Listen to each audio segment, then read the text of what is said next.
Welcome. My name is Shannon Jackson, and I'm the director of the Arts Research Center at UC Berkeley, and it is a privilege to welcome you to Art, Activism, and Technology, or Art, Technology, and Activism.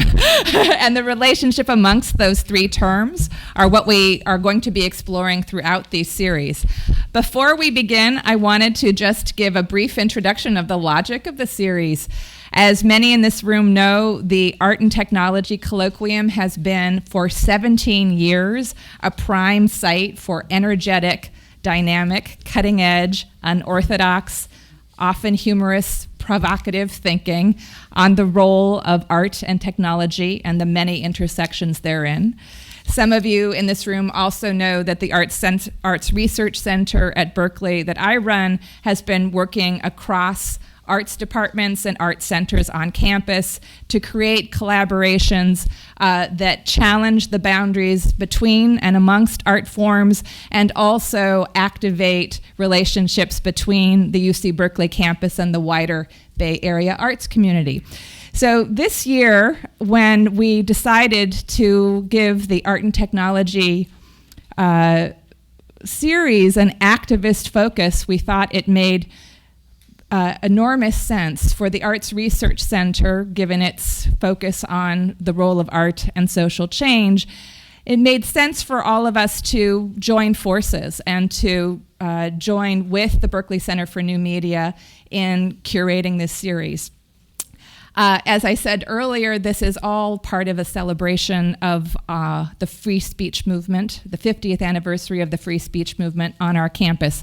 And we hope in the roster of artists that we've assembled for throughout the year to mine the very different legacies, practices that emerged from and have been challenged by the interventions of the free speech movement. Throughout, I'm going to, before we introduce our first speaker, I did want to say that this question of how to even remember the free speech movement and its relationship to art and technology is a vexed one and an intriguing one and a pursuit that many of us can imagine. Many of us can imagine different answers to the question of what their relationship is, and those differences are part of what we hope to explore. When you think about what the role of art is in activism, we hope to be thinking about art practices that are quite varied. Some of them make their intervention spatially, sometimes through image, sometimes through lyrics, text, architecture, and varieties of new media practice. We also definitely understand that there is an interesting relationship between the free speech movement and other allied movements that have challenged and extended its principles, whether they be civil rights movements, movements for gender equity, gay rights, the independent living movement, the environmental movement, or varieties of anti-war movements as they have iterated throughout different generations. And throughout, we want to think about the role of technology in and across all of these movements. How has technology altered what we understand art practice to be? How has it altered what we understand activism to be? How has it changed or revised what we think of as our connections across space and time, internationally and historically? How has technology and the online experience of activist technology interfaced with the often offline analog experience of social inequity? And throughout, we'll be thinking about the intersections of art and social justice and technology at the David Brower Center, whose mission is precisely to explore those intersections, and we are incredibly grateful that they decided that our series was worth supporting, and grateful for them to be co-hosts of this series throughout the year. So let's hear it for being in this beautiful space with the David Brower Center.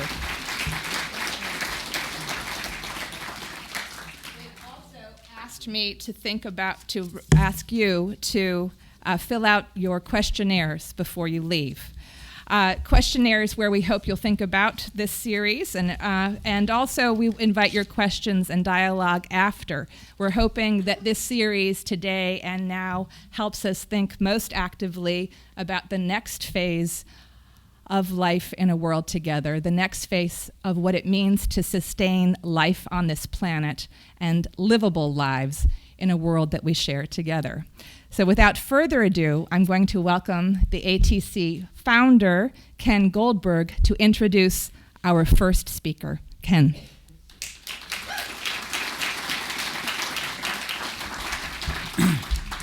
Thank you so much. And actually, without any further ado, I want to make a huge thanks on behalf of all of us who've been working on this series over the years, to Shannon Jackson, because she is absolutely tremendous to work with. She came together, I've known her for many years, but she's always a spark of energy and creativity, and she had this idea of let's work together this year. And it's been a thoroughly enjoyable experience, and I want to thank her and her staff, Lauren, Laura from our staff, Lindsay, Jill, and everyone else I've forgotten to mention, for all the work that they're doing in setting this up and organizing it. And I also want to thank our partnership with the Brower Center, because it is delightful to be in this new space. We've been doing this for a little while now. Our idea is, to some degree, that as C.P. Snow put it, the clashing point of cultures is where breakthroughs happen. So we've been thinking about bringing together art, technology, and culture, and I'm proud to say that we're now in our 18th year here at ATC. And it turns out that it's coincident with, as Shannon mentioned, the 50th anniversary of the free speech movement. And we have several free speech movement representatives here tonight, including Barbara Stack, and who's got a few buttons. I'm wearing mine, free speech movement, FSM. And we're also celebrating this wonderful book that everyone at Berkeley got a copy of. There's a program called On the Same Page. So we all got this brand new bio of Mario Savio. And I encourage you, if you haven't read this, to read it. It's amazing. And it's fascinating. It's a fascinating history of what went on 50 years ago, not far from where we are today. So we organized this series. There's flyers out there, so I won't go into detail about all the talks that are coming up. But I do want to mention that one, Maya Lin is going to be a little problematic. We have an overflow on the situation. So there's very few seats left, but we are going to create another space. So we're going to teleport. We're going to have simultaneous translation in the other space. So if you come and there's not a seat here, I apologize in advance, and there will be one very close by in the same building. But do try to get here early if you really want to see her. Okay, so with that, I want to jump into tonight's speaker. Shannon and I did a lot of brainstorming with the others on who we should get, who could really kick this thing off with a bang, and I think we found the right person. So his roots go back actually to his father, Norman Barlow, as I learned was a Wyoming state senator, and actually an activist in his own right. He was an early environmentalist, and he was, and his son, John Perry, was a Mormon Boy Scout. He deviated a bit from that path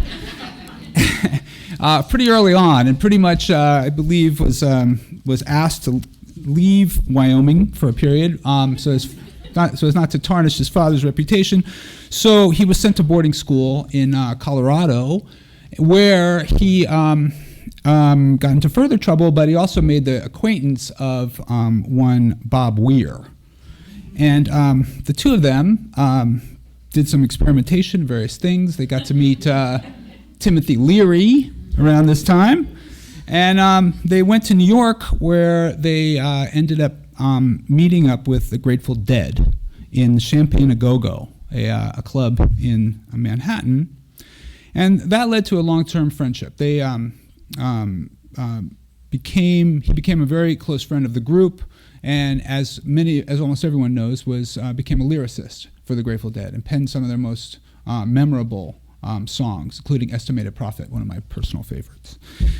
Around this time, JP went to Wesleyan. He has a degree in comparative religion, and it was about 69. Then he went back to Wyoming. He worked in the, he organized, right, I'm not sure of his exact role, but it was something with the Bar Cross Ranch, if my facts are correct here. And then he sold that and then got interested in computers. This was about 1988.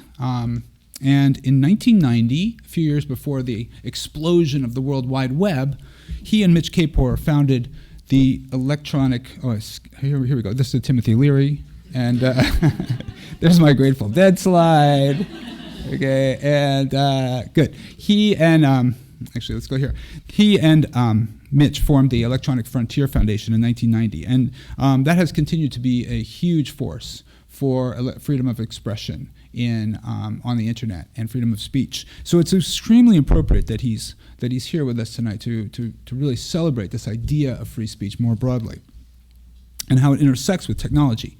He was also he was inducted in 2013, last year, into the Internet Hall of Fame. And he's now running an environmental organization, a new startup called Algae Systems, which may come up during the Q&A if you ask him a question about what they're doing. And then his topic tonight is rather narrow, esoteric. Sometimes we always want him to think a little bigger. This, for example, is his Declaration of Independence of Cyberspace. This is an excerpt from that wonderful document. So he picked a very narrow topic, very esoteric. It doesn't really affect many people. Monotheism. So with that, I want to please join me in welcoming John Perry Barlow.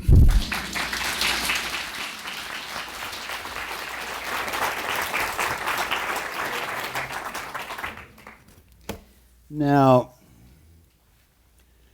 do a little calibration, since it seems that it's amazing to me how quickly people forget, but this actually looks like a group of people, many of whom were here in the 60s. How many of you were in Berkeley in 1964? Yeah, not as many as I thought. How many of you have seen the film Berkeley in the 60s? Well, that's helpful. Well, it comes as no surprise, I'm sure, that freedom of expression in America was not invented in Berkeley in 1964. We actually had a pretty significant tradition in that regard for a long time prior to that. But somehow, whether it was our desire to fall into some kind of lockstep understanding of the enemy during World War II, where we became what we beheld on the opposite side, and then immediately became even worse by becoming the mirror image of communism, and we're still having a tough time with that. If you want to see the Soviet Union alive and well, go to Langley, Virginia, where it manages to survive now inside the CIA and is being revived, actually, thanks to Mr. Putin. But in 1964, there were a number of things in America that were notable, one of which is that there were no movements that I can recall. I can't think of any movements of any particular note. I mean, yeah, there were probably a few stray movements here and there and someplace else, but I mean, there really weren't very many. Save the Bay. Yes. Well, no, but that was, the funny thing is that almost wasn't well, yeah, I guess in the South it was a movement, but my father actually passed the first Civil Rights Act in the United States in Wyoming. And he certainly wasn't part of a movement. It was more like he just felt like that was a natural outgrowth of Brown versus the Board of Education. And as a consequence, I had a black school teacher in my one-room schoolhouse for the first 5 years of my education. But I didn't feel like I was part of a movement. Now, had I been in Alabama, I probably would have. But generally speaking, there weren't movements that I was aware of. And there was actually very little disagreement on a great many things. If you read, how many people know who Neil Cassidy was? Well, I mean, you know, yeah, good.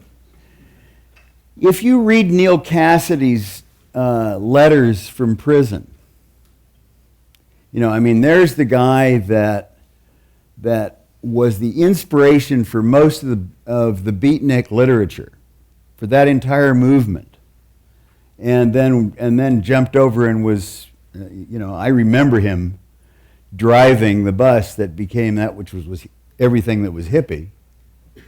But if you read his letters from prison, you find a guy who believes that there is God-given authority.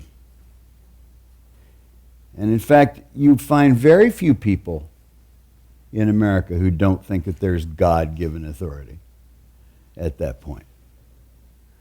That if somebody has authority, whether or not he or she earned it is almost irrelevant.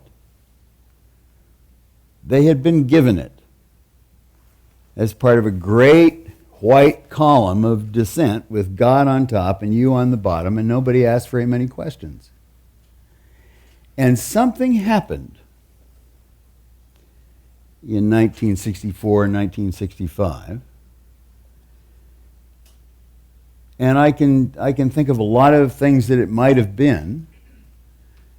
The fact that there was a huge demographic of people who were suddenly the same age coming forth in a very affluent generation had a lot to do with it.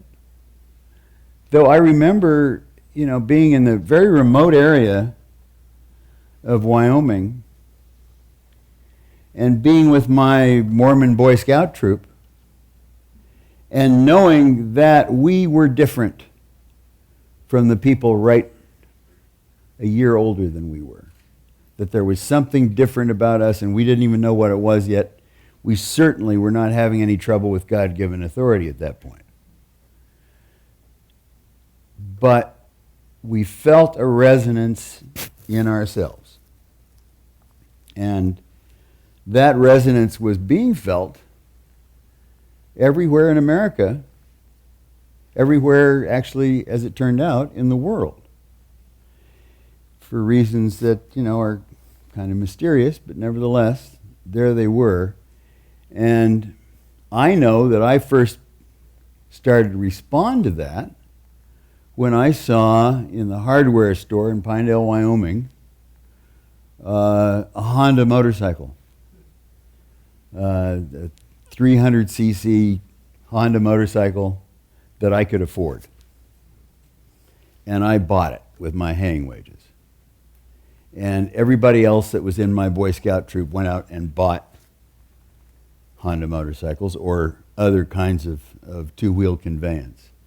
And we went, that group of people went from being a really model Mormon Boy Scout troop to being a social problem almost overnight.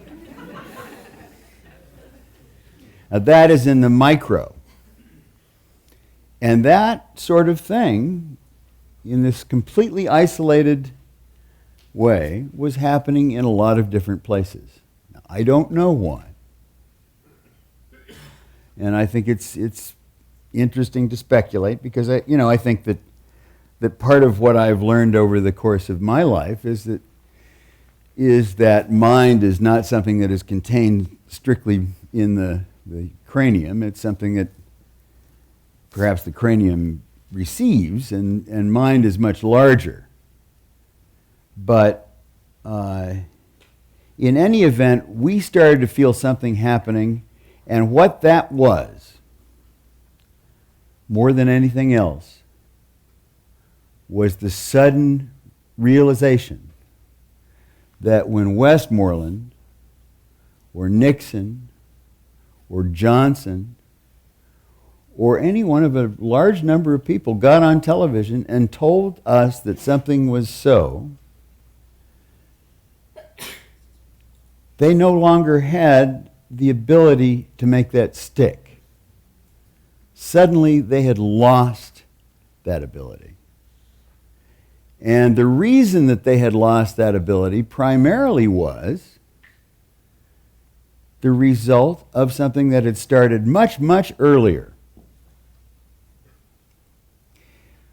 It started when Samuel F.B. Morse tapped out, ironically enough, "What hath God wrought?"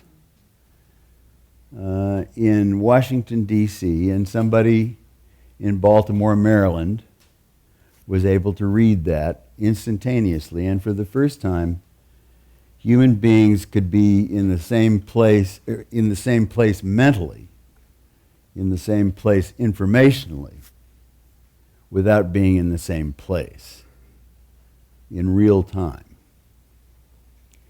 And for the first time, the story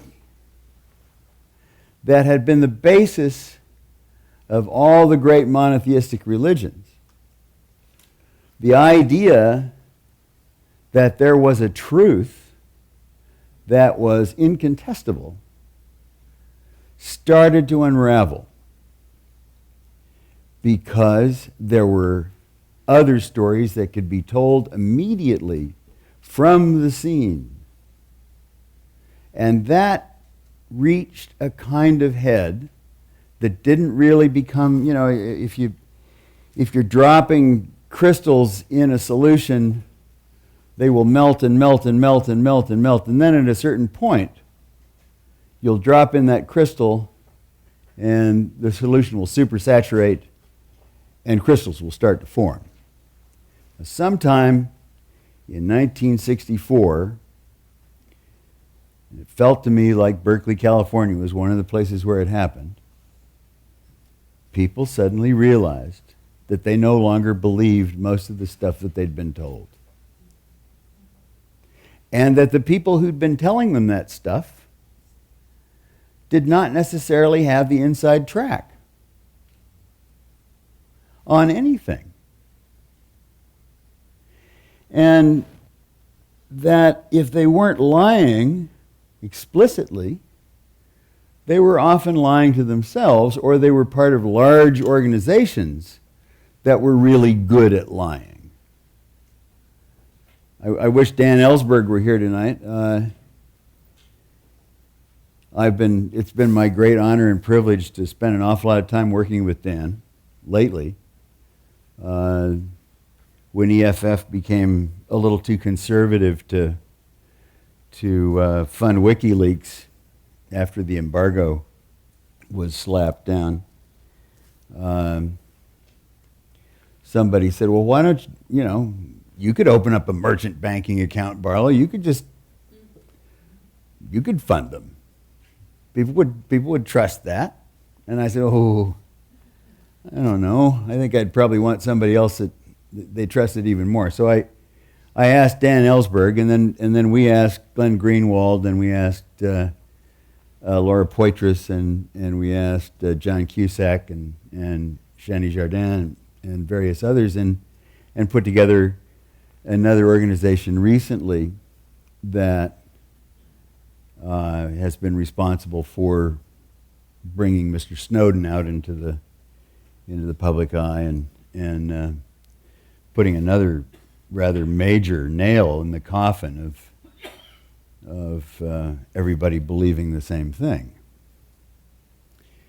But the most important part of, I think, what happened for me really had a lot to do with LSD. And I wish I could say it wasn't. Well, it seems like sort of Deus ex machina.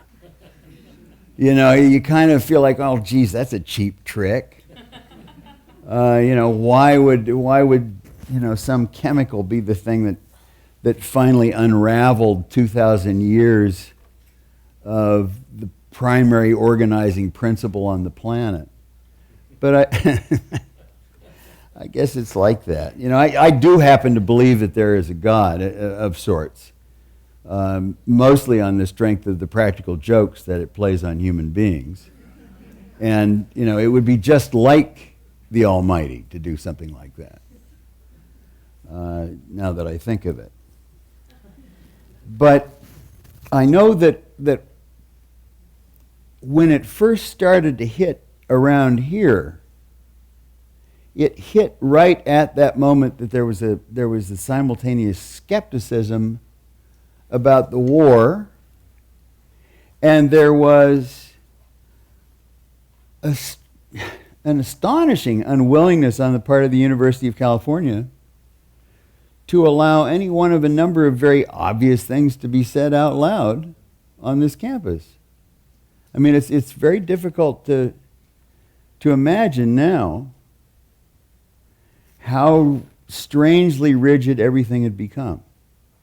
I mean, when I was in prep school the year before, I was editor of the school newspaper, and the newspaper was not allowed to be sent out to the parents because I had an editorial in which I'd said that the mood of the students was volatile. And simply saying that the students had a mood that was volatile was enough to cause the paper to be banned. And that was kind of how it was at the University of California at Berkeley, too. It's difficult to believe this. But that was, everybody kind of was on the same page. And then something happened all at once, where it really was kind of like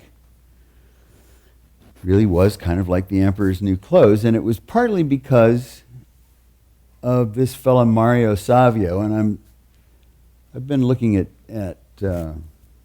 fortunately there's a lot of YouTube of Mario. I've been looking at him on and off all week.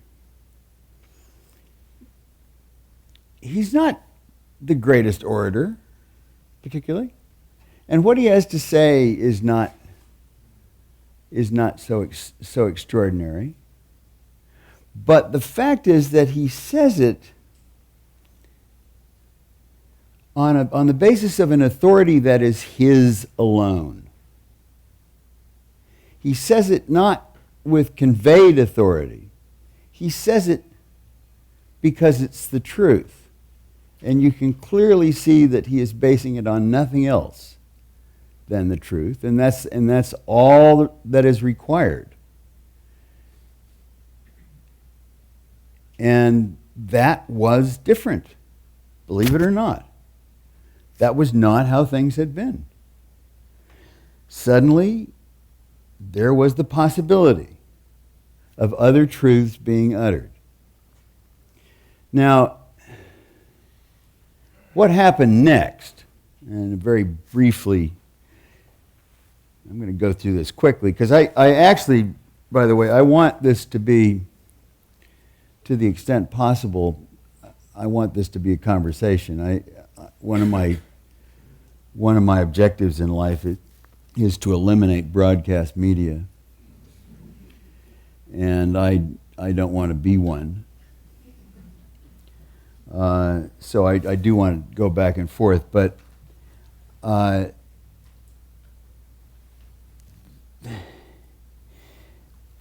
the things that happened immediately following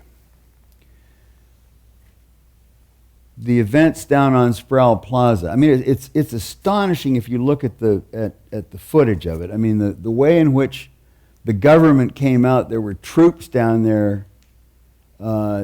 There was a lot of, weaponry. People forget, recently the events in Ferguson have come forth to shock us, but it was really incredible how readily it was possible to call out the National Guard and to demilitarize the campus at the University of California at Berkeley on the basis of nobody having done very much that I would consider to be revolutionary, except for the fact that people were clearly thinking for themselves. All of a sudden, there was this wild outbreak of people thinking for themselves, and it was suddenly being accelerated, moreover, by this LSD, which, people would take a little bit of it, and, the entire world would change. Everything would be different.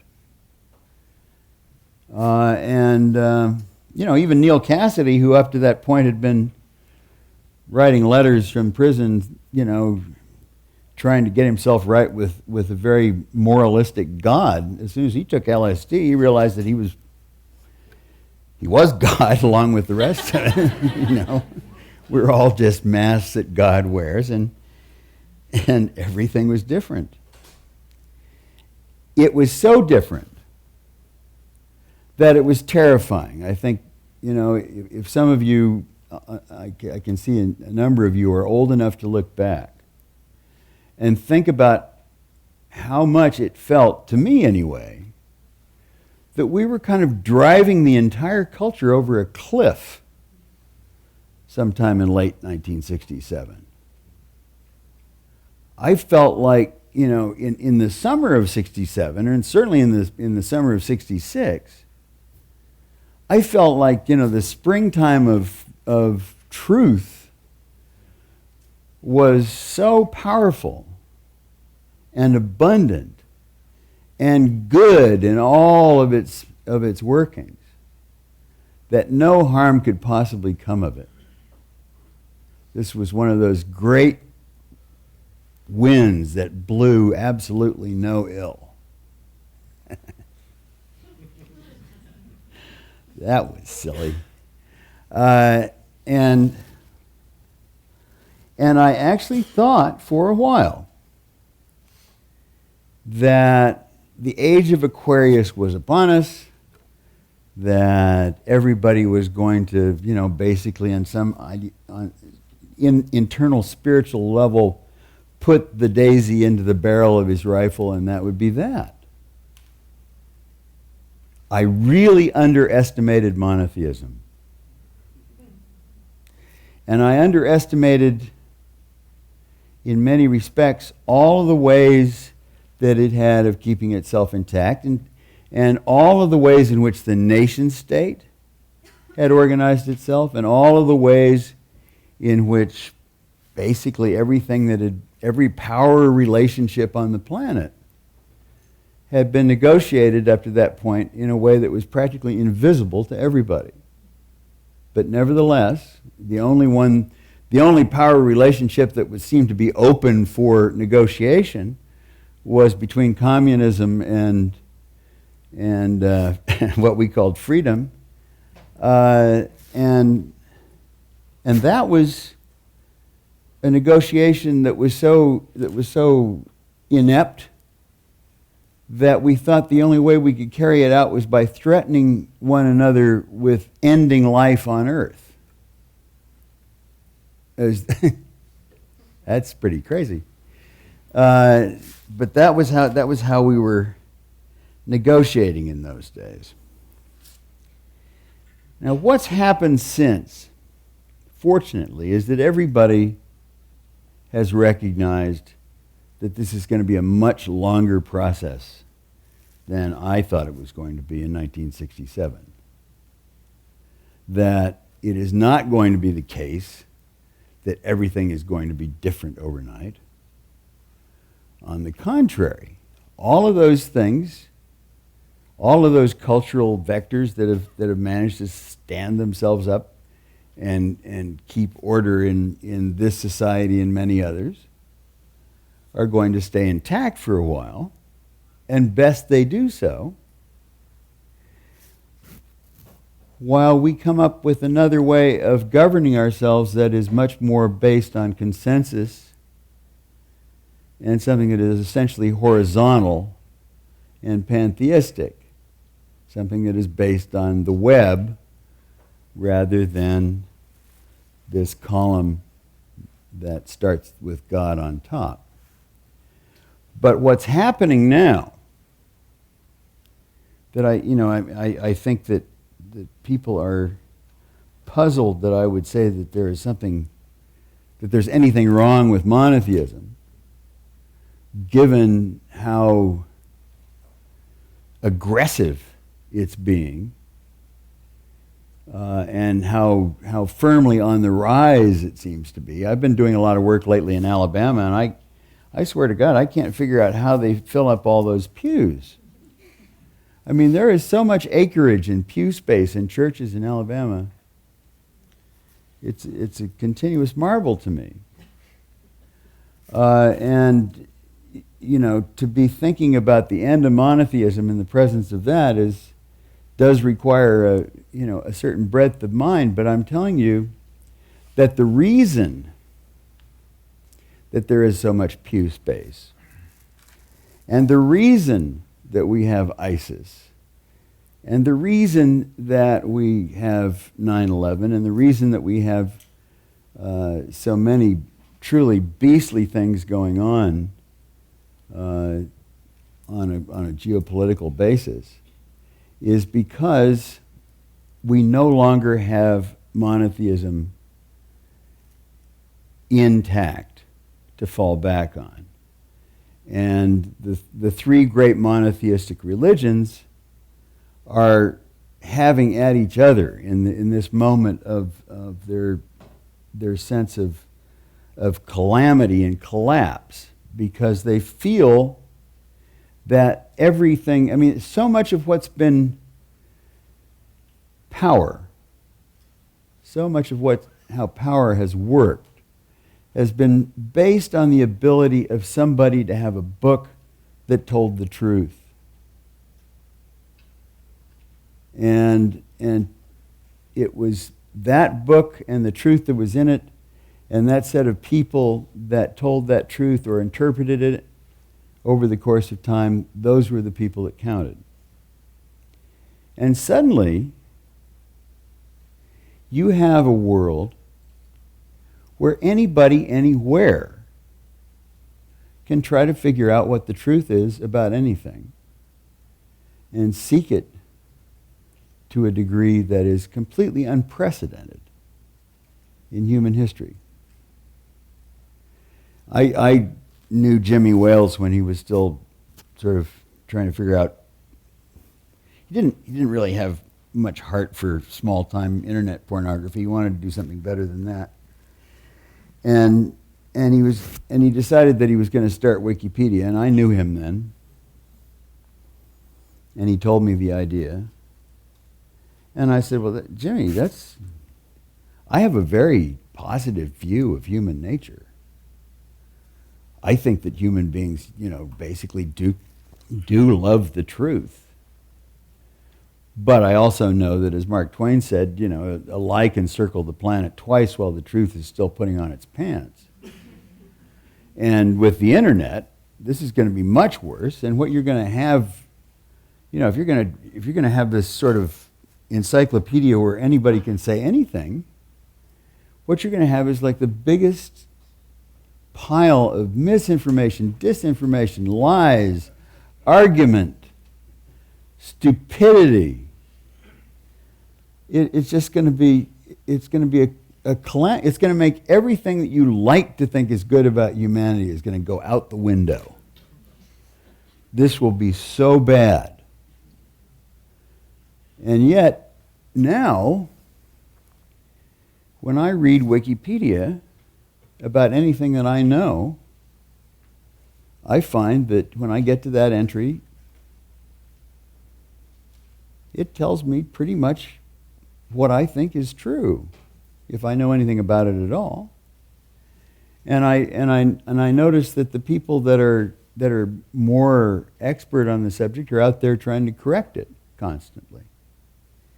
Well, this means that anybody can be an authority as long as they have another group of people that are willing to vet what they say and compare it to reality and give the matter some thought that has been exposed to actual inquiry. You no longer have to base anything on belief. You can go out and find out. I mean, it is amazing to me. I thought during the SOPA PIPA blackout on Wikipedia, where Wikipedia was down for a day and a half, I thought there are going to be so many terrible bar fights that people will not, they've been storing up all these years that they haven't been able to get in those fights anymore, because it used to be that they'd get in a terrible dispute and they'd say, well, wait a second, let me look. Oh, hell, I was wrong about that. So that is what's going on a worldwide basis, and it is only natural that everybody who has taken refuge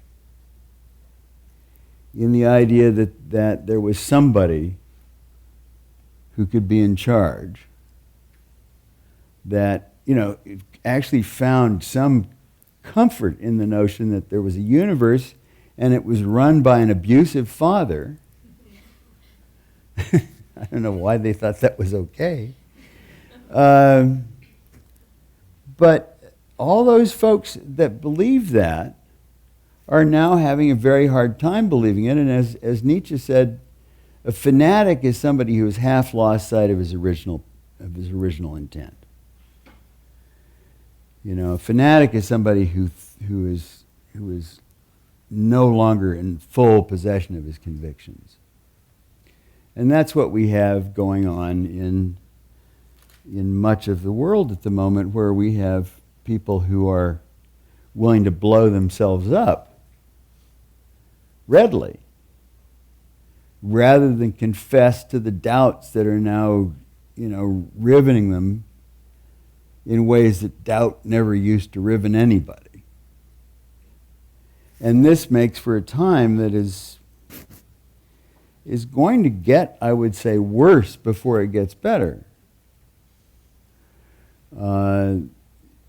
Back when I still believed that we were at the dawning of the age of Aquarius, I figured that there would be some growing pains, but I think these growing pains are going to go on for quite a while.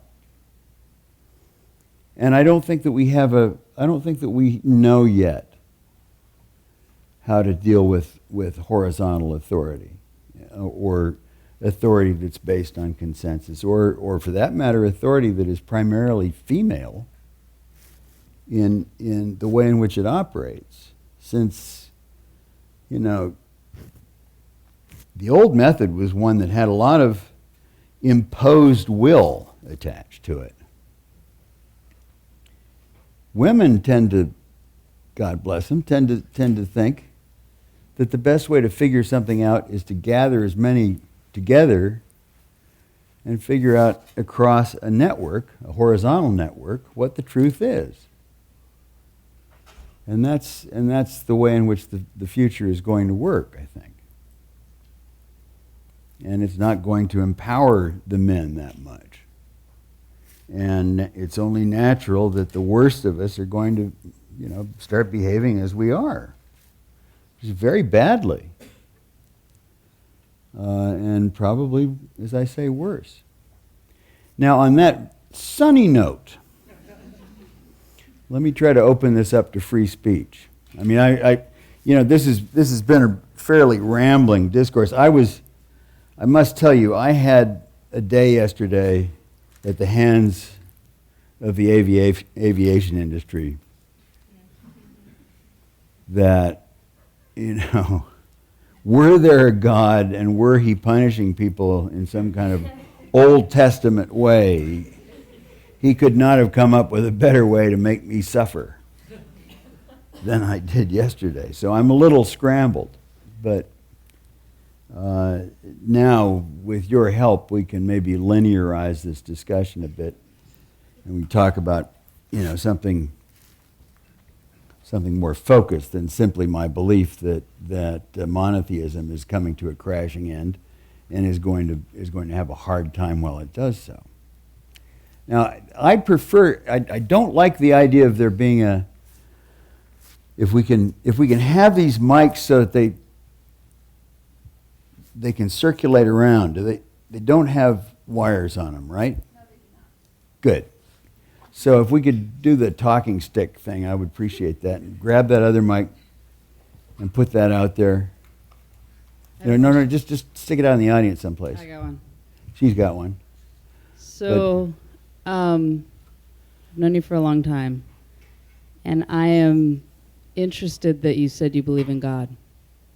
And I was wondering if... Or whatever you want to call it. I mean... well, but can you talk... I mean, I would love to hear you talk about it a little bit more on...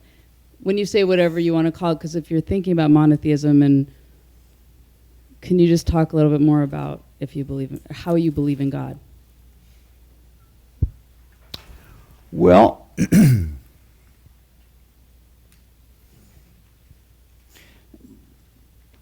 First of all, I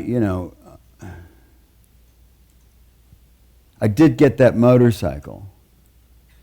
And, there was this period after that where I no longer believed that the lost tribe of Israel crossed the ocean in submarines to Central America, which caused me to not to believe a whole bunch of things that went along with that.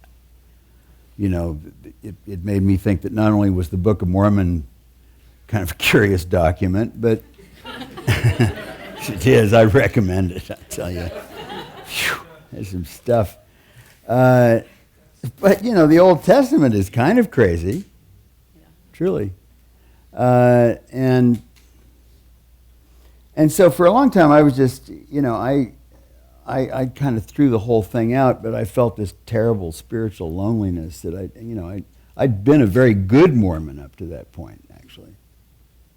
I'd been very devout. I'd had moments of apostasy. At one point, my family was in Salt Lake, or was in Cheyenne during the legislature, and I discovered Oral Roberts on television and was immediately sending all of my allowance to Oral Roberts. So I kind of wanted to believe in stuff like that, and probably still do. But the thing was that there was a period where I just didn't and couldn't. And then I took acid. And suddenly it was made very abundantly clear to me that there was this numinous holiness that was everywhere and in everything, and whether you wanted to call it divine or godly or whatever you wanted to attribute it, there was a spiritual dimension, and it was much larger than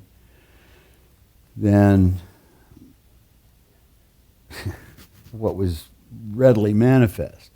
In fact, I found it completely impossible that what was just readily manifest could be manifest by any amount of accumulated accident over any length of time. But it didn't give me the sense that I had any idea of what was running the show. I don't still claim to have much idea about that. My first thought, though, was that whatever was running the show was very busy doing things like spinning galaxies, and creating proteomics and hiding fractal geometry from us for a really long time, and doing stuff like that, and really not paying any attention to us at all, actually. And fortunately, somebody died that was very dear to me. And the idea that she could be dead, and that there was no remnant of her in the world, besides my memory and other people's memories ever, was so hard on me that I went out looking for the spirit, and And if you can say I was kidding myself. You're perfectly welcome to. But I found that there was actually still something there. That there was a soul that remained in the absence of the body. I used to think that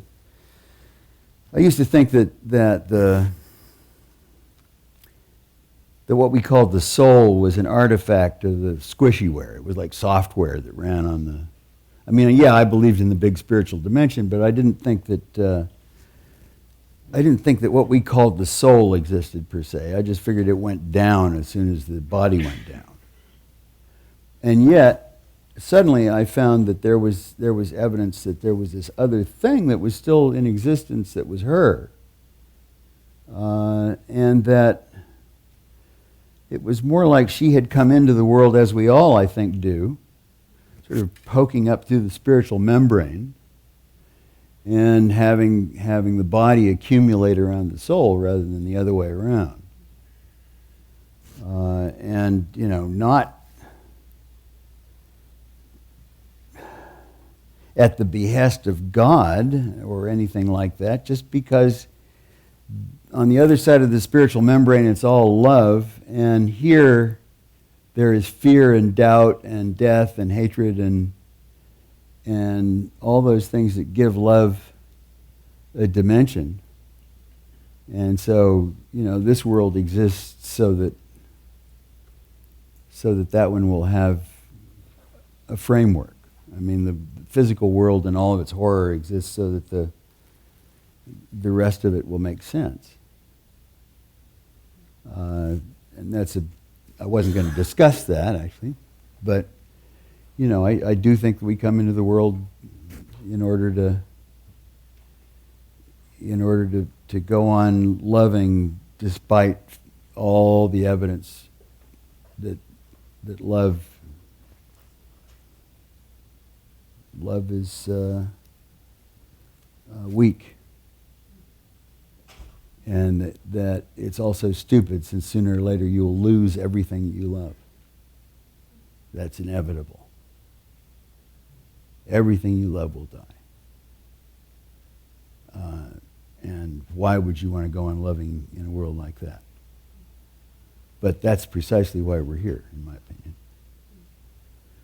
But that's far off the topic. You asked. Thank you.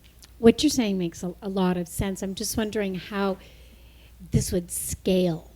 How does it scale? How does it scale? Like, short of asking everyone to take LSD, how would the New World Order kind of come about? You know what I mean? It's like, because what you're talking about in a way is a move from this vertical monotheism to sort of a horizontal rationalism.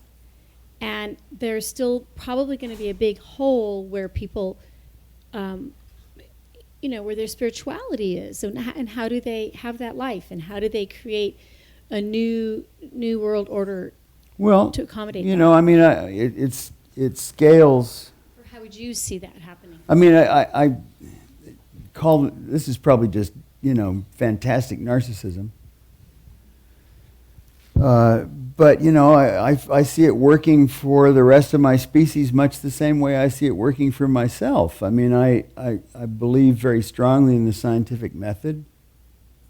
I think that, for those things where reproducible results can be found, I'm very grateful that those areas exist so that we can go in there together and not just start killing each other the second that we disagree on something. We can actually go out and prove what is true according to that method. There are, in addition, other things, spiritual matters that I don't think can be easily perceived, defined, or dealt with by that system.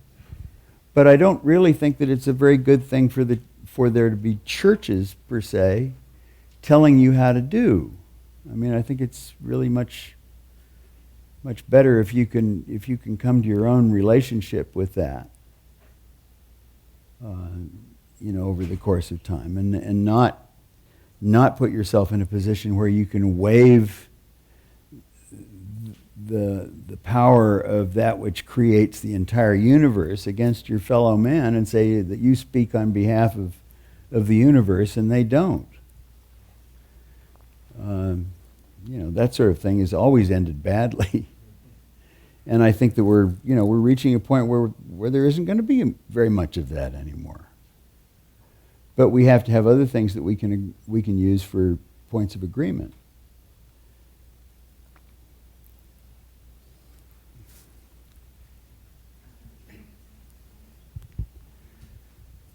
Hi, we met a few years ago in a greenhouse in New England.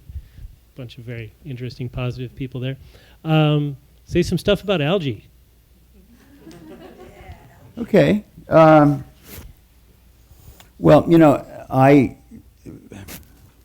of my beliefs is that the most important thing is to be a good ancestor. And I spent 20 years of my life trying to make sure that the internet was open and free. And there was a time when I think there were maybe 3 or 4 other people that believed as I did about the futility of copyright and the dangers of what the idea of owning speech would be for freedom of speech. And now there are whole political parties that have dedicated themselves to that.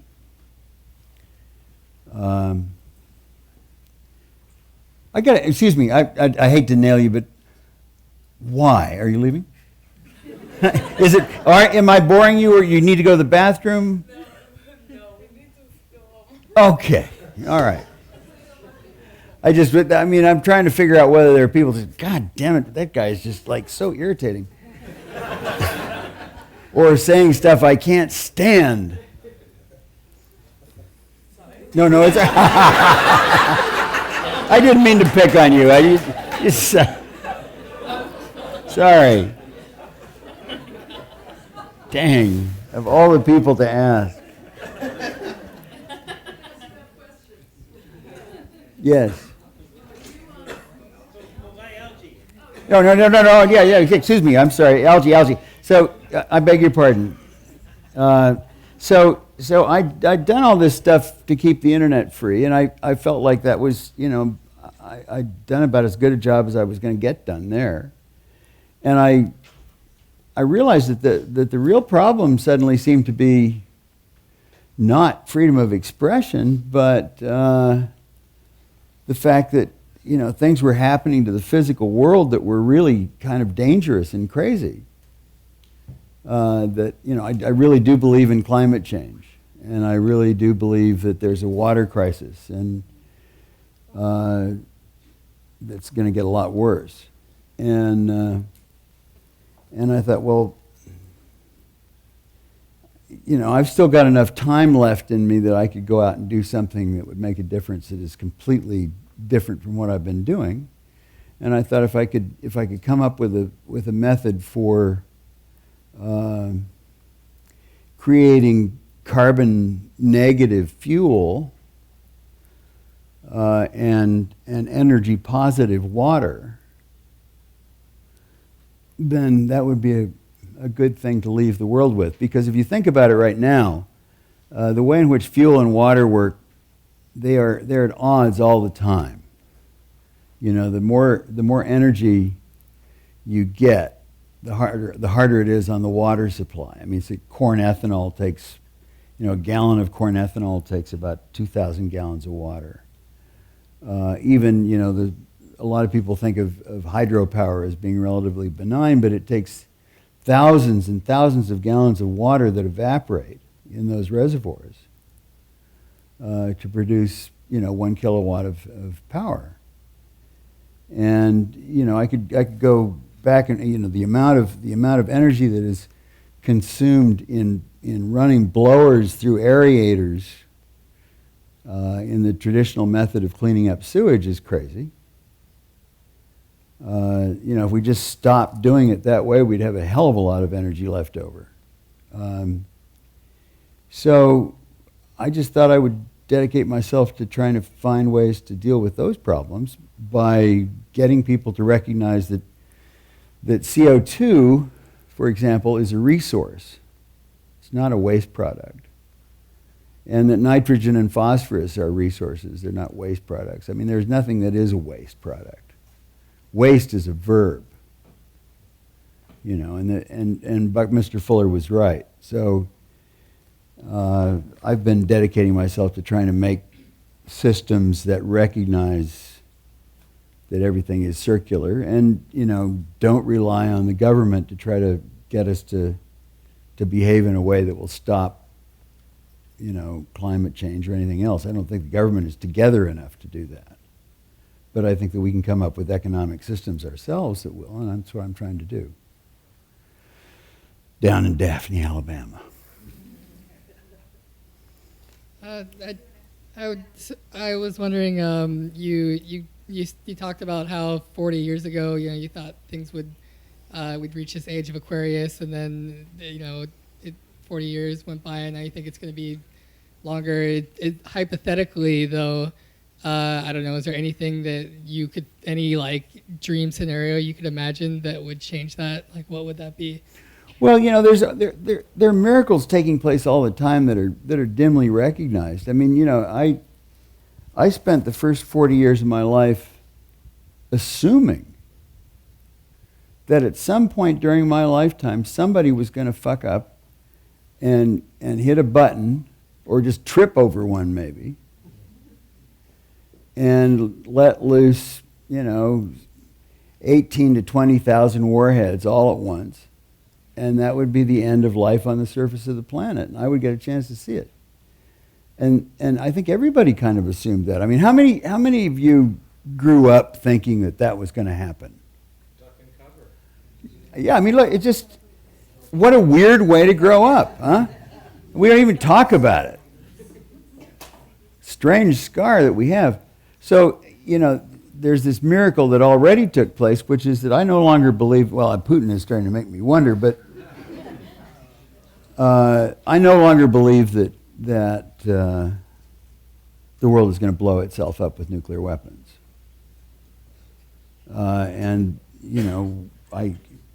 There are other things that worry me, but that one doesn't worry me anymore. So, I mean, I think that, we keep coming up with things that scare the hell out of us and then dealing with them. I think we'll come up with something on climate. Not right away. I think there's going to be a mess, but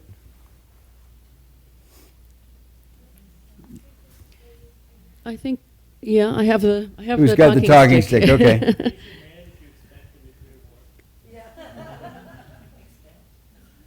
Actually, raise your hand if you expect to see a nuclear weapon thrown in anger in your lifetime. Wow. That's pretty awful. Wait, reframe it on decimating the world. Okay. Okay. How many of you think that there will be a significant number of them thrown? What's significant? Well, I mean... Give us some parameters here. Okay. Are we all going to die?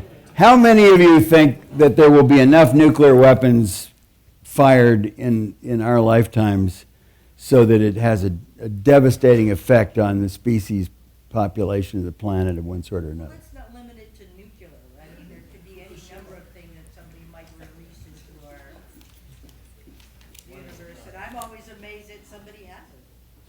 Like what? Anthrax, chemical, poisoning our water. I mean, there's many simple ways that can... And just nuclear waste also. Since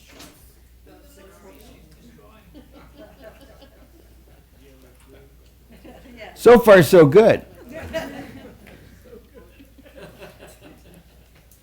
I mean, I have a well-educated I have a well-educated daughter who tells me that in Portland, Oregon, where she lives, that that something like a quarter to a third of all the new births are defective in Portland, but the government is keeping it secret.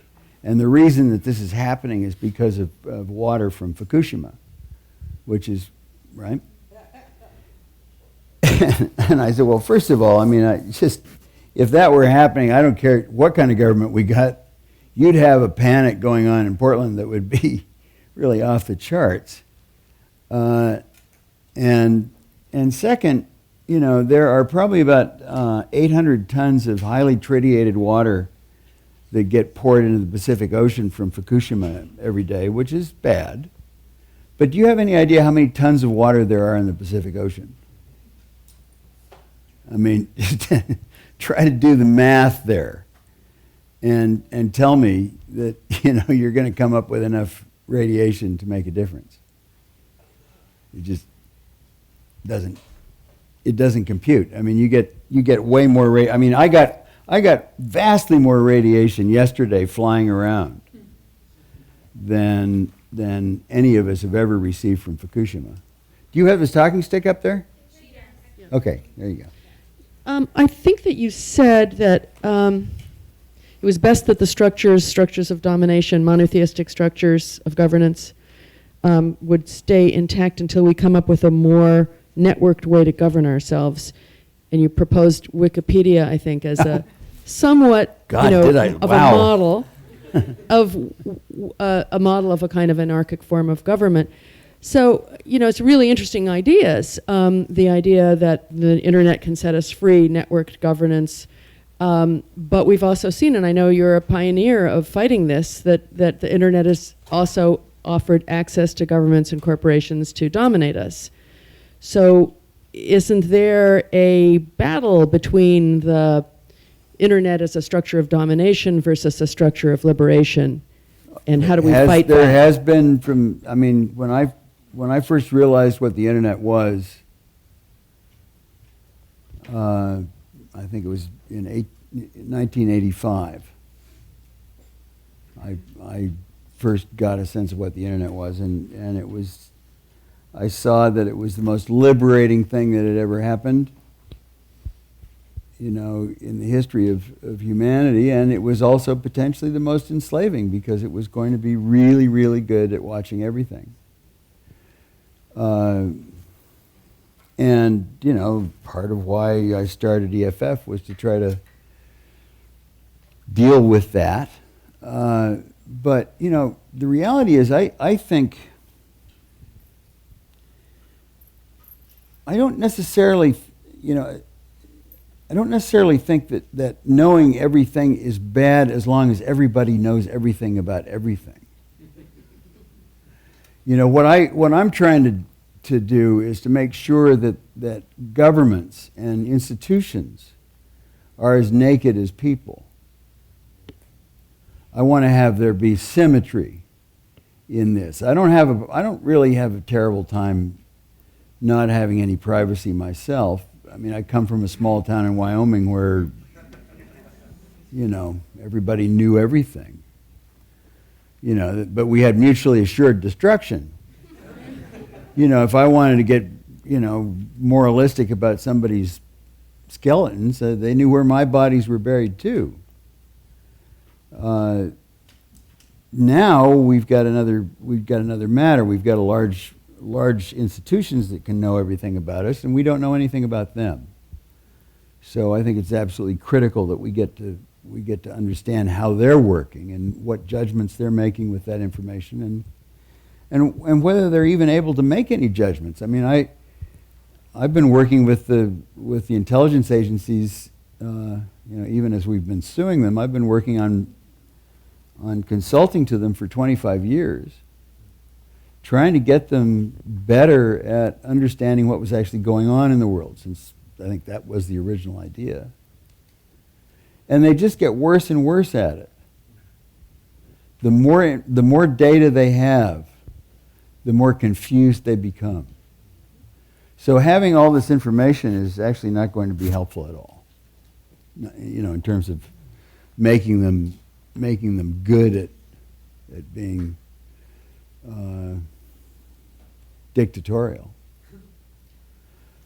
I don't think so, anyway. I mean, you know, as Ed Snowden says, you know, we are setting up a system that could easily be turned into turnkey totalitarianism. But I think it's the instruments of its use are so clumsy and stupid. I just don't think that they're likely to be able to do that. They can bully individuals. What's that? They can bully individuals. They probably Oh, sure. I mean, but individuals bully individuals all the time. You know, I mean, I worry less about Big Brother than Little Brother. You know, I worry, you know, it's the violations of privacy by individuals, other people, that use things. You know, I worry more about stalkers than I worry about the CIA. You know. So I have Who's got the stick? I've got a stick. Okay. So I've heard one thing that you mentioned referred to in some interesting ways, that the great age of wondering is over, as referring to this, you know, the ability to solve all bar fights. No, I didn't mean to say that. No, I mean, I think the great age of wondering properly is upon us. Well, it doesn't kill inquiry. No, it doesn't kill at all, inquiry for at sure. all. I mean, It's you just know, but the wondering that we you know, it's like, okay, I feel like most bar fights get, you know, if they're started about facts and not, you know, something that there can be no facts about, you know. Yeah, that's fair. But I mean, to the extent that that facts are involved, that, you know, facts can be determined, and there is a process that we have among us at the moment that is actually out there trying to figure out what the facts are all the time on a great collective basis, and I have a lot of faith in that process. Yeah, I do too. And you raised an issue that was alluded to a little earlier about this ability to sort of collect together facts and resolve them without resort to authority or to, you know, the column, the great white column you spoke about. And you said that you pointed at a relationship between that and the rise of fanaticism and the interplay, a sort of chaotic interplay here with traditional forms of government and authority sort of on decay, and the rise of this ability to collectively determine facts, and it supporting a sort of in the intersection fanaticism. And I wonder if you could just detail that out. I think that we're in a very ugly transitional moment where, you know, it's like Yeats said, the worst, the best lose all conviction, and the worst are filled with passionate intensity. And, you know, we are at a time where there's an awful lot of passion and intensity on the part of the people who really don't want to know anything about the facts. They're basically just scared. I don't know how we start to govern ourselves horizontally yet. I mean, I've spent a lot of time thinking about these things. That, you know, it's, for example, with the way in which the internet works. You know, the governance of the internet has actually been kind of remarkable. Not that I think that's necessarily a model you can follow for everything, but I mean, it's managed to deal with an awful lot of dispute, you know, that would ordinarily be, you know, serious and widespread by leaving the matter more or less to engineers to come up with the right solution with the architecture of the internet. I have taken a great interest in the way in which Burning Man operates, for example. You know, and I didn't do it this year, but ordinarily the mayor of Burning Man and I have a discourse every year out there where we get together and talk about the current state of practical anarchy as evidenced by Burning Man. which has become increasingly ironic. In preparation for this year's discussion, we went up to the Bohemian Grove to think about, when things had gone completely south with that dream, which used to be, a very similar one. So, I mean,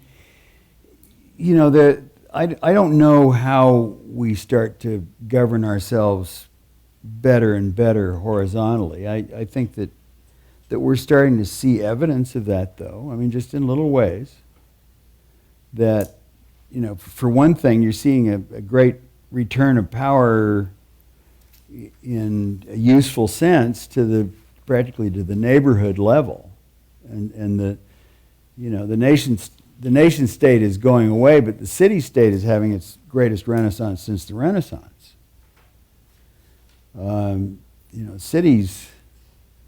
Cities are working pretty much because everybody believes in the government that they are creating themselves there. And I also think that, weirdly enough, you have a very democratic and workable form of government.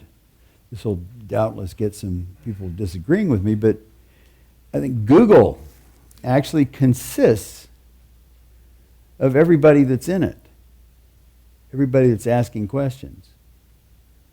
It actually is in a funny way, the most democratic thing in the world, because it is this organism that consists of everything that's constantly being asked at any given moment and adapting itself to that inquiry. There are something like 57 million algorithms that come into play every time there's a Google query placed. And believe me, nobody at Google knows much about how all those things work. I mean, if you ask them, they will say, well, it just does, Hope for the best. So, over here, to your right. Hi. There you go. So you've talked a lot about the awakening that happened here in Berkeley in the 60s, and how some of the churches and conventional wisdom of the time was kind of dissipated by whatever was happening at the time. But how would you respond to the charge that the ideas which have filled the void are now kind of the largest threat to humanity, specifically the left aversion to nuclear power? Say again? The last part?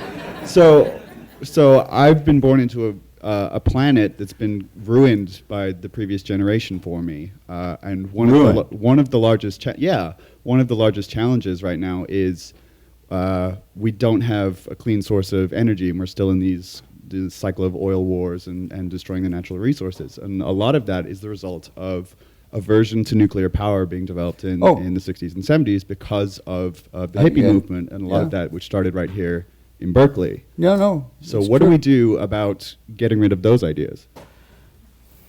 Well, that's a really good question, because I agree with you. I mean, I think that we really absolutely are going to have to turn to nuclear energy in order to get ourselves out of the mess that we're in with regard to carbon. And an awful lot of the way that we feel about nuclear energy is the result of hysteria that was born in the free speech movement here. It's true. There are a lot of dogmatic principles. Even as we were getting rid of monotheism and God-given authority, we were coming up with our own set of dogmatic principles that are just absolutely as rigid, if not more so. I mean, I know an awful lot of people my age that are more conservative than their fathers ever dreamed of being. In terms of their willingness to accept the possibility that they might be wrong about something like nuclear power, or any one of a number of things that they have believed absolutely and wholly since 1965 and don't intend to change anytime soon. I don't know how long you guys want to go on here. I could probably do this a long time. Let's find, actually, one of the things. John? Yeah, all right. Great. That's a nice combination. Reach back to your Mormonism. You know what MTA is? Say again? MTA. Does that ring a bell with you? MTA. Okay. About 2 months ago in Piedmont, California, there was a conference the first ever conference on religious transhumanism. About 40 attendees. It had been organized as a result of years of things, but earlier this year, there was a transhumanism conference in San Francisco, and people were thinking, we're interested in transhumanism, but there's all those religious people out there. We want to get them on board, so we want to open up a dialogue with them. There was about 10 different religions represented there. Really? Speaking. And wow. Afterwards, I was sitting there talking with the Mormon guy. His name was Lincoln Spencer. I said, Lincoln's a very unusual name. He's about 40 years old. I said, how'd that come about? He says, well, in the 70s, 80s, my dad was like a math teacher, and the Mormons were not letting black people become leaders, and because of that, my parents decided to name me Lincoln. That's another story. But this guy was a computer science guy, and he was involved in a dot-com crash the first time around 2000.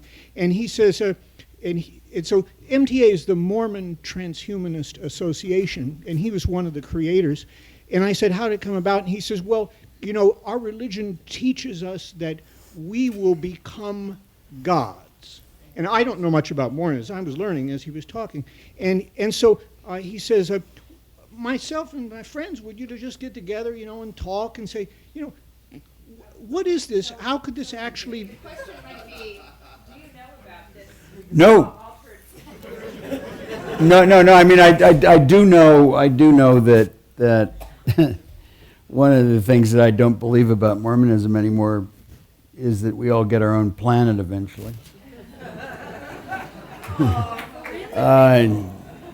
I know there are plenty of planets, but most of them I don't want.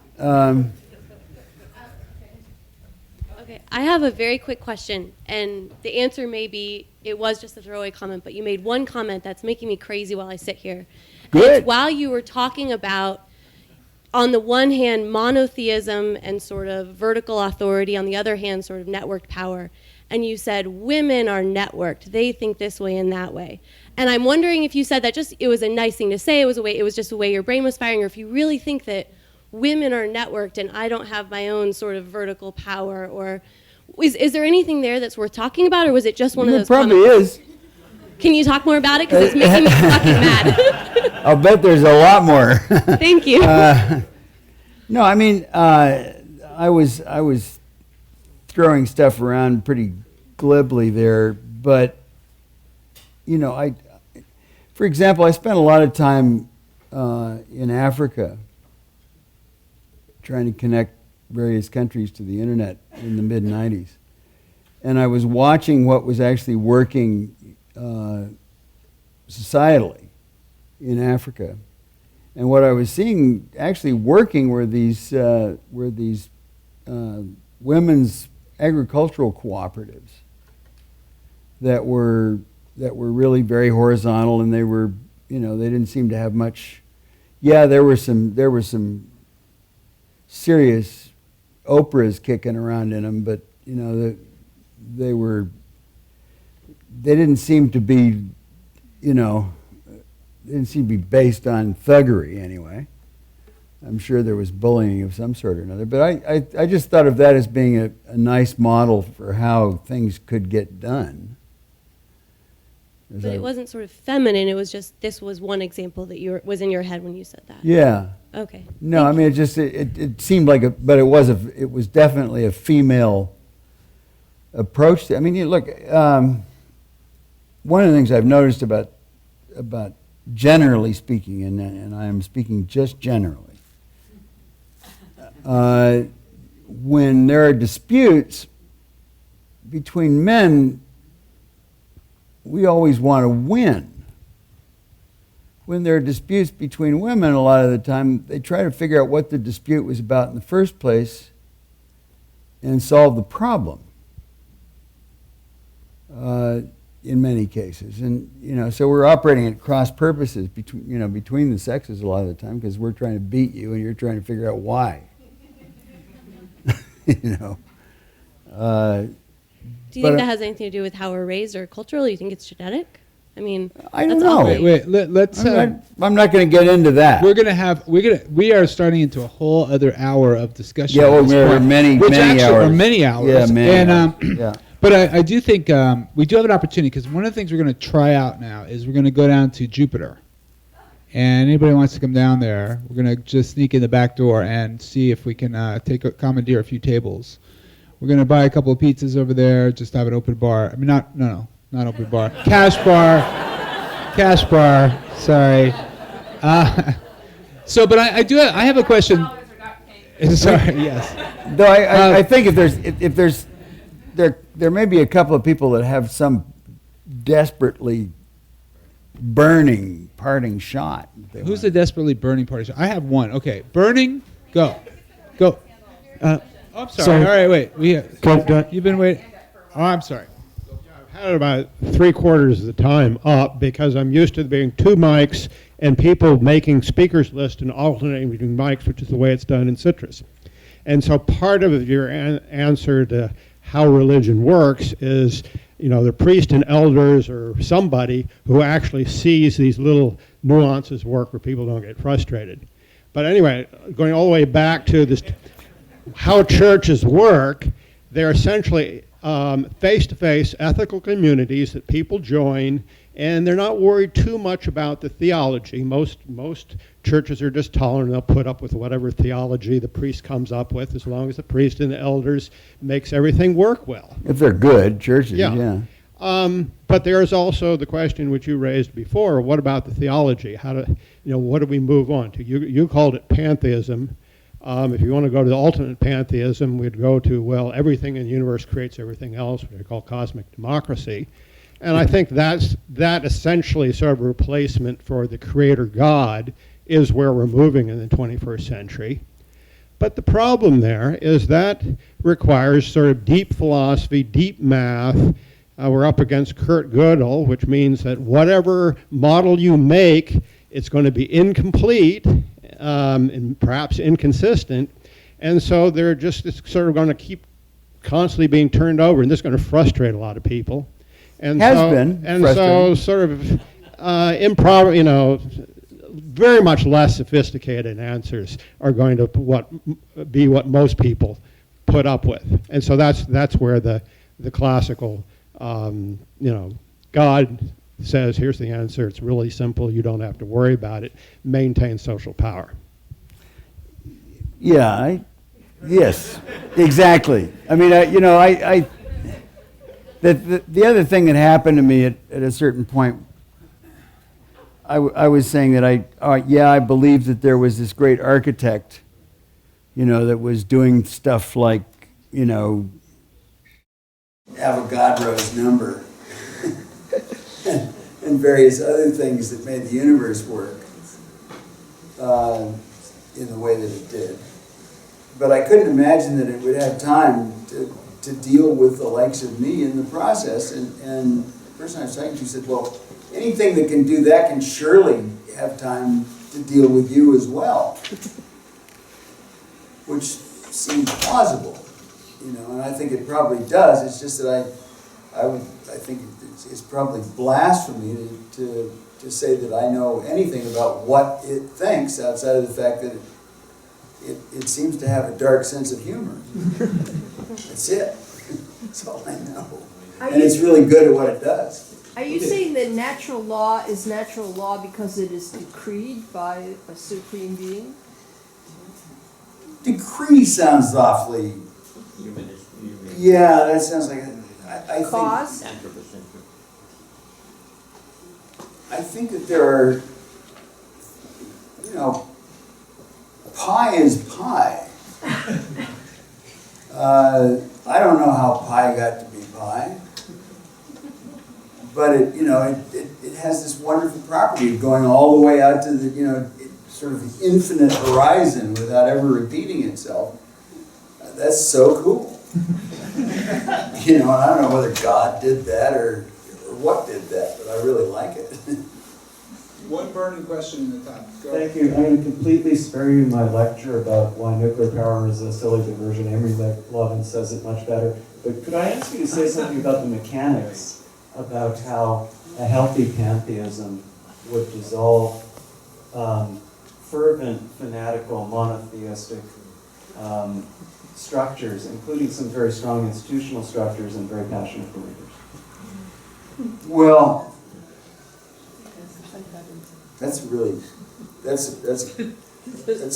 question that deserves a much better answer than I'm going to give it right now. We go to India. Who said that? We go to India. Yeah, no, India is a... That's one answer. I just read a really wonderful book. E.O. Wilson, who's a really good scientist, and also comes from part of Alabama where I've been spending a lot of time with, wrote a series of sort of letters to a local minister that was very fundamentalistic. You know, coming up with a way of resolving a lot of the things that they might disagree about. You know, just sort of like, okay, there's no reason why we need to be arguing about this, since there's plenty of room for both of us to be right. And I think that's a lot of it. I mean, it has to do with the terrible desire to be right about something in a way that makes you so right that you can go out and kill people just because they disagree with you. We've got to get over that, I think. JP, can I ask you one last one? I can't resist, because you talked about the powers of nature and all these forces that have changed humanity, and I'm just curious about one of them that also you played a big role in, which is the power of music, art, rock and roll. What do you think about that? Is that going to change? Does that have the power to change the world? I've spent most of my life trying to figure out why it is that I even like music. I mean, what is it? Why do we like music? What is enjoyable about that stuff? I mean, it's so weird. And yet everything else I know that I enjoy, I can attach to something physiological. I just don't know what it is about music that I like so much. But I think that it is something that is deeply embedded in everybody, and that the music that we're listening to, the music that we're being, the music that's playing through us is always going to be very important in determining who we are. And one of the things that troubles me at the moment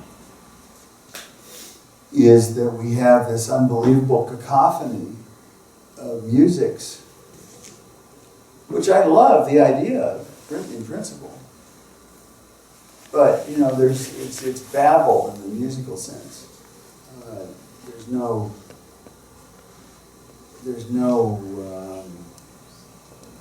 form that we're coming back around, whether it's Bach or the Beatles. And I worry a little bit about that. But everything is becoming its opposite at all times. I'm sure we'll get this one back together. All right, on that note, thank you, John Perry.